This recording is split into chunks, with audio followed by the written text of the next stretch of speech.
Hi friends, welcome back to my channel. പുതിയ വീഡിയോയിലേക്ക് എല്ലാ കൂട്ടുകാർക്കും സ്വാഗതം. അപ്പോൾ ഇന്നുണ്ടല്ലോ ഒരു ഡിന്നർ പ്രിപ്പറേഷൻ വ്ളോഗാണ് കേട്ടോ ഞാൻ കാണിക്കുന്നത്. സാധാരണ ബ്രേക്ക്ഫാസ്റ്റിനല്ലേ ഈ ഒരു കൂടുതലായിട്ട് ഉപ്പുമാവൊക്കെ കഴിക്കുന്നത്. ഇവിടെ നേരെ തല തിരിച്ചാണ്. കാരണം ഇന്ന് ക്ലീനിങ് ഒക്കെ കഴിഞ്ഞ് ഒത്തിരി ടയേർഡായിരുന്നു. പിന്നെ വേറെ വലിയ ഹെവി ആയിട്ടൊന്നും അങ്ങനെ നിന്ന് ചെയ്യാനുള്ള ഒരു ആരോഗ്യം ഇല്ലാത്തതുകൊണ്ട് തന്നെ ഞാൻ വിചാരിച്ച എന്തെങ്കിലും ലൈറ്റായിട്ടുള്ള എന്തെങ്കിലും ഫുഡ് തയ്യാറാക്കാം കേട്ടോ. അപ്പോൾ ഇന്ന് ഞാൻ ഉപ്പുമാവ്, അതായത് കുറച്ച് പച്ചക്കറിയൊക്കെ ചേർത്തിട്ട് തയ്യാറാക്കുന്നൊരു ഉപ്പുമാവാണ്. അപ്പോൾ ഒരു ക്യാരറ്റ് ഒന്ന് പീൽ ചെയ്തൊന്ന് ക്ലീൻ ചെയ്ത് വെച്ചിട്ടുണ്ടേ. അതുപോലെ തന്നെ ഒരു സവാള തൊലി കളഞ്ഞ് അതൊന്ന് കഴുകി ഒന്ന് എടുത്ത് വയ്ക്കാം. പിന്നെ നമുക്ക് ഉപ്പുമാവും പിന്നെ ബാക്കിയുള്ള ഐറ്റംസൊക്കെ തയ്യാറാക്കാനുള്ള പാത്രം എടുക്കാനായിട്ട് ഞാൻ സ്റ്റോറിലോട്ടൊന്ന് പോയതാണ് കേട്ടോ, സ്റ്റോർ റൂമിലോട്ട്. അത് കഴിച്ചിട്ട് ഞാൻ തിരിച്ച് കിച്ചണിലോട്ട് തന്നെ വന്നിട്ടുണ്ടേ. അപ്പോൾ അതാ കുറച്ച് പഴവും പിന്നെ അതുപോലെ തന്നെ മുട്ടയൊക്കെ ഞാൻ ഒന്ന് പുഴുങ്ങാനായിട്ടൊന്ന് വെച്ചിട്ടുണ്ട്. അപ്പോൾ അതാ ക്യാരറ്റ് ഒന്ന് ചെറുതായിട്ടൊന്ന് ചോപ്പ് ചെയ്തെടുക്കാം. ഇവിടെ അങ്ങനെ വലിയ താല്പര്യമില്ല കേട്ടോ ഉപ്പുമാവ്. അങ്ങനെ എപ്പോഴും ഞാൻ തയ്യാറാക്കാറില്ല, വല്ലപ്പോഴും ഉണ്ടാക്കാറുള്ളൂ. അപ്പം ഞാൻ ചെയ്യുന്നൊരു രീതി ഇത് തന്നെയാണ്. വേറെ ഇതിൽ അങ്ങനെ വലിയ മാറ്റങ്ങളൊന്നും വരുത്തിയിട്ടുമില്ല. പരീക്ഷണങ്ങൾ അങ്ങനെ നടത്താത്തൊരു ഐറ്റമാണ് കേട്ടോ ഉപ്പുമാവ് എന്നുള്ളത്.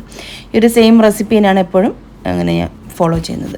പിന്നെ അതുപോലെ തന്നെ ഇടയ്ക്ക് മാത്രം ഇങ്ങനെ കുറച്ച് തേങ്ങ ചേർത്ത് കൊടുക്കും. ചില സമയത്ത് തയ്യാറാക്കുമ്പോൾ തേങ്ങ ചേർക്കാതെ തയ്യാറാക്കും. അങ്ങനെ എപ്പോഴും തയ്യാറാക്കുകയും ചെയ്തിട്ടും എനിക്ക് തോന്നുന്നു ഒരു വർഷത്തിലൊരു തവണ മാത്രമായിരിക്കും തോന്നുന്നു ഈ ഉപ്പുമാവ് നമ്മൾ വീട്ടിൽ തയ്യാറാക്കുന്നത്.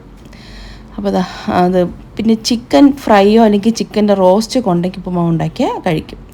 അല്ലാതെ വെറുതെ ഉപ്പുമാവ് ഉണ്ടാക്കി കൊടുത്ത വലിയ താല്പര്യമില്ല കുട്ടികൾക്ക്.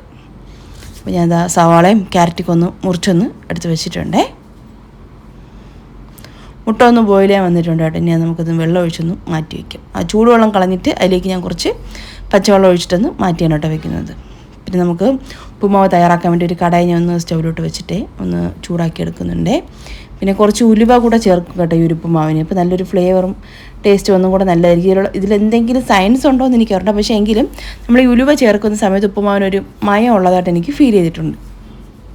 ഒരു മണവും ഒരു പ്രത്യേകതയായിരിക്കും കേട്ടോ. അപ്പോൾ അതാ കടായി വെച്ചൊന്ന് ചൂടായി വരുന്ന സമയത്ത് 2-3 ടീസ്പൂൺ വെളിച്ചെണ്ണ, 1/4 ടീസ്പൂൺ ഉലുവ, 1/2 ടീസ്പൂൺ കടുക് രണ്ടും കൂടെ ഒന്ന് മൂത്ത് തുടങ്ങുന്ന സമയത്ത് കുറച്ച് വറ്റൽമുളകും കറിവേപ്പിലയും കൂടെ ചേർത്ത് കൊടുക്കാം. പിന്നെ നമ്മൾ അരിഞ്ഞ് വെച്ചിട്ടുള്ള സവാളയും ക്യാരറ്റും കൂടെ ചെറുതായിട്ട് അരിഞ്ഞ് വെച്ചാണ് അതും കൂടെ ചേർത്ത് കൊടുക്കുന്നുണ്ട്.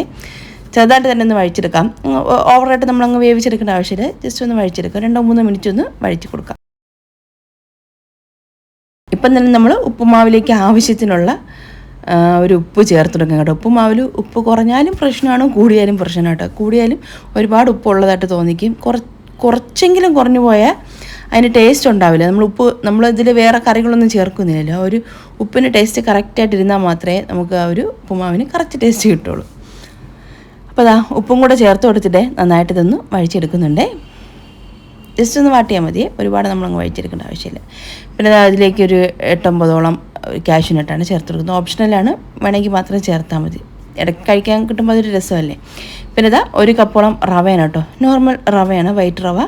അത് 1 കപ്പ് ഞാൻ ചേർത്ത് കൊടുക്കുന്നുണ്ട്. എന്നിട്ട് ഒരു 2-3 മിനിറ്റ് ഒന്ന് വറുത്തെടുക്കാം. പിന്നെ ഇതിൽ നമ്മൾ എന്തെങ്കിലും കുറച്ച് പൊടികളൊക്കെ ചേർത്ത് കൊടുക്കുകയാണെന്നുണ്ടെങ്കിൽ മസാല ഉപ്പുമാവും തയ്യാറാക്കിയെടുക്കാം. അതായത് കുറച്ച് പെരുംജീരകപ്പൊടിയും കുറച്ച് മഞ്ഞളും കുറച്ച് ഗരം മസാലയൊക്കെ ചേർക്കുകയാണെന്നുണ്ടെങ്കിൽ നല്ലൊരു മസാല ഉപ്പുമാവും നമുക്ക് തയ്യാറാക്കിയെടുക്കാം. ഇല്ലെങ്കിൽ ഇതൊരു നോർമലായിട്ടുള്ളൊരു ഉപ്പുമാവാണേ. അപ്പോൾ ഇതാ ഒന്ന് വറുത്തൊന്നെടുക്കുന്നുണ്ടേ. ഞാൻ കുറച്ച് വെള്ളം ഒന്ന് കെറ്റിൽ തിളപ്പിക്കാനായിട്ട് വെച്ചിട്ടുണ്ടായിരുന്നു കേട്ടോ. അപ്പോൾ നമുക്ക് അതിൽ നിന്ന് 1 കപ്പ് റവയ്ക്ക് 2 കപ്പ് വെള്ളം ചേർത്ത് കൊടുക്കാം. എനിക്ക് കറക്റ്റ് അളവാണ് ഇത്. കൂടി പോകാറില്ല, സാധാരണ കുറഞ്ഞു പോകാറില്ല, കറക്റ്റ് അളവാണ് കേട്ടോ എനിക്ക്. ആ ഒരു ചൂടുവെള്ളം ഒഴിച്ച പാടെ തന്നെ നമ്മൾ നന്നായിട്ട് തവി കൊണ്ടൊന്ന് ഇളക്കി ഒന്ന് യോജിപ്പിക്കണേ. അല്ലെങ്കിൽ ഇങ്ങനെ റവ ഇങ്ങനെ കട്ട കെട്ടാനുള്ള ചാൻസ് ഉണ്ട്. അതുകൊണ്ട് നന്നായിട്ടൊന്ന് മിക്സ് ചെയ്തെടുക്കാം. അപ്പോൾ ഒരു വെള്ളമൊക്കെ ഒന്ന് വറ്റി തുടങ്ങും. ആ ഒരു ടൈമിൽ നമ്മൾ ഫ്ലെയിം നല്ലോണം കുറച്ച് വെച്ചിട്ട് ഒരു 10-12 മിനിറ്റ് വരെ ഒന്ന് ലോ ഫ്ലെയിമിൽ അങ്ങനെ അങ്ങ് വെച്ചിരിക്കണം. എന്നിട്ട് അടപ്പ് മാറ്റിയിട്ട് നന്നായിട്ടൊന്ന് ഉടച്ചൊന്ന് മിക്സ് ചെയ്തെടുത്താലും മതി.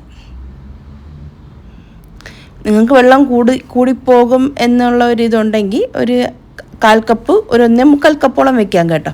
ഒരു 1/4 കപ്പ് വേണമെങ്കിൽ കുറയ്ക്കാം. അപ്പോൾ എനിക്ക് 2 കപ്പ് കറക്റ്റ് അളവാണ് കേട്ടോ ഞാൻ വാങ്ങിക്കുന്ന റവയ്ക്ക്.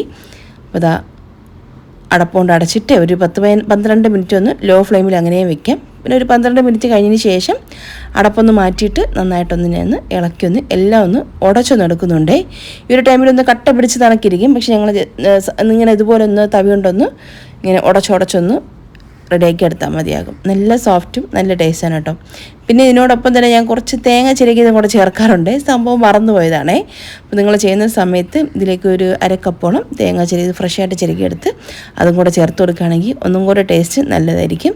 പിന്നെ അവസാനം നമുക്ക് ഇതിലേക്ക് ഒരു 2 ടീസ്പൂൺ നെയ്യും കൂടെ ചേർത്ത് കൊടുക്കാം. അപ്പം ഫ്ലേവർ ഒന്നും കൂടെ ഒന്ന് നല്ലതായിരിക്കും. കഴിക്കാനും ഒരു മയമൊക്കെ കാണും. ഉപ്പുമാവ് റെഡി ആയിട്ടുണ്ടേ. നമുക്കിത് അടച്ചൊന്ന് മാറ്റി വയ്ക്കാം. ഉപ്പുമാവിൻ്റെ കൂടെ കഴിക്കാൻ വേണ്ടിയിട്ട് കുറച്ച് പഴം പുഴുങ്ങിയെടുത്തിട്ടുണ്ട്. കട്ടൻ ചായയും പിന്നെ മുട്ടയൊക്കെ ഒന്ന് പുഴുങ്ങിയൊന്ന് വെച്ചിട്ടുണ്ട് കേട്ടോ. നമുക്ക് സെർവ് ചെയ്യാം. അത്യാവശ്യം കടുപ്പവും മധുരമൊക്കെ ഉള്ളൊരു കട്ടൻ ചായയും പിന്നെ ഉപ്പുമാവാണേ. നല്ല ടേസ്റ്റാണ് കേട്ടോ ഈ ഉപ്പുമാവ് ഇങ്ങനെ കഴിക്കാൻ വേണ്ടിയിട്ട്. അപ്പം ഉപ്പുമാവ് ഇവിടെ ഉപ്പുമാവ് ലവേഴ്സ് ഇവിടെ ഇല്ല, എങ്കിലും വല്ലപ്പോഴൊക്കെ കഴിക്കുമ്പോൾ അതിനൊരു പ്രത്യേക ടേസ്റ്റ് തന്നെയാണ്. അപ്പോൾ അത് ഉപ്പുമാവും പുഴുങ്ങിയ മുട്ടയും പുഴുങ്ങിയ പഴമൊക്കെ എടുത്ത് സെറ്റ് ചെയ്ത് വെച്ചിട്ടുണ്ടേ. അപ്പോൾ ഒരു ചെറിയൊരു വീഡിയോ ആണ്. വലിയ റെസിപ്പിയൊന്നുമില്ല, ട്രൈ ചെയ്ത് നോക്കാൻ പറയേണ്ട ആവശ്യമില്ല, എല്ലാവരും ചെയ്യുന്നതൊക്കെ തന്നെയാണ്. എങ്കിലും ഈ വീഡിയോ കണ്ട എല്ലാ കൂട്ടുകാർക്കും